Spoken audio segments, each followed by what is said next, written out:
मध्य प्रदेश के senior IPS अधिकारी और पुलिस मुख्यालय में एडीजी राजा बाबू सिंह ने गणतंत्र दिवस के मौके पर मदरसों में कुरान के साथ गीता पढ़ने की बात कही तो इस पर राजनीति शुरू हो गई। बीजेपी और कांग्रेस आमने सामने आ गए हैं। वहीं इस मामले को लेकर धर्मगुरुओं की भी प्रतिक्रिया सामने आई है।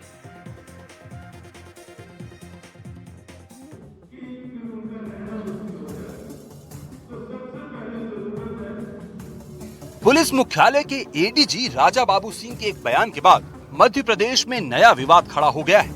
26 जनवरी के दिन सीहोर के एक मदरसे में बच्चों और मौलवियों से संवाद करते हुए उन्होंने कहा कि बच्चों को कुरान के साथ गीता भी पढ़ने का सुझाव दिया, जिसके बाद इस पर सियासत शुरू हो गई। कांग्रेस ने इस पर आपत्ति जताई और इस बहाने बीजेपी पर निशाना साध दिया। देखिए, उन्होंने जो कहा उसको वो बात को मैं आगे बढ़ाता हूँ कि हम तब स्वागत करेंगे कि अच्छी मंशा से जब कोई ग्रंथ पढ़ाने की बात चल रही है तो अकेले गीता ही नहीं, कुरान हो, बाइबल हो, गुरु ग्रंथ साहब हो, सबको पढ़ाना चाहिए और सभी इदारों में पढ़ाना चाहिए। शासन को पढ़ाना है तो सब जगह पढ़ाएं, क्योंकि उससे दो फायदे होंगे। जो लोगों में नफरत फैली है वो भी समाप्त हो जाएगी और हर ग्रंथ हर मजहब का नफरत खत्म करके इंसाफ कायम करता है, उससे वो लागू हो जाएगा। कि ऐसी बात करना जिससे कि विवादास्पद स्थिति पैदा हो और उसमें लॉ ऑर्डर के ऊपर सवाल खड़े हों, जो आपका काम है वो आप कीजिए, जो जिनका काम है वो करेंगे। अगर यही बात हर जगह के धार्मिक जो विद्यालय हैं उनमें कही जाने लगे कि आप दूसरे धर्म के भी ग्रंथ पढ़ाएं, तो एक विवादास्पद स्थिति नहीं बन जाएगी क्या?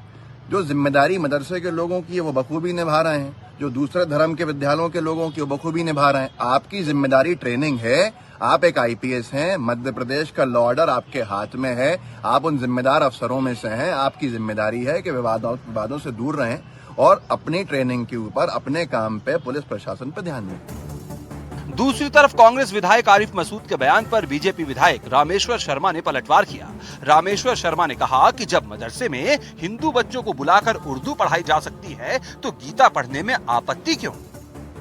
देखिए, ये सबको समझना चाहिए कि जो गीता है, ये गीता भारत के नहीं पूरे विश्व के मानवता की रक्षा का सबसे बड़ा उदाहरण है और गीता से लोगों को आत्मबल मिलता है, गीता से सामाजिक समरसता पैदा होती है, गीता से अन्याय और अपराध से लड़ने की प्रवृत्ति पैदा होती है और गीता जो है वो सब में समाविष्ट है।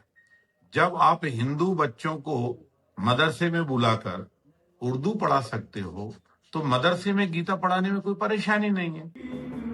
अब जरा उस मदरसे के संचालक की भी राय जान लेते हैं, जहां एडीजी राजा बाबू सिंह ने ये बात कही। मदरसे के संचालक अमीनुल्लाह का कहना है कि पहले वे खुद गीता के संदेशों को समझेंगे और फिर बच्चों को गीता के बारे में बताएंगे। अपना व्यक्तिगत मामला है, हम तो सब किताबों की स्टडी करते हैं, पढ़ते हैं, हमें जो चीज अच्छी लगेगी हम उसको अपनाएंगे, उसमें कोई बुराई की बात थोड़ी है।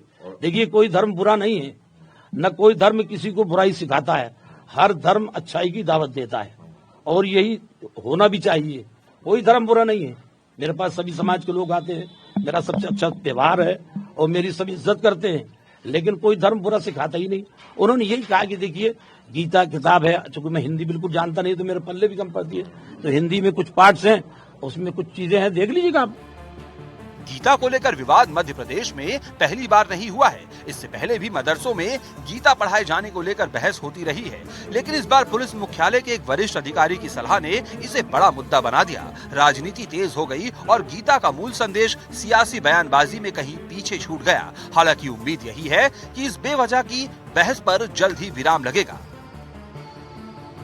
एनडीटीवी के लिए भोपाल से आकाश द्विवेदी की रिपोर्ट।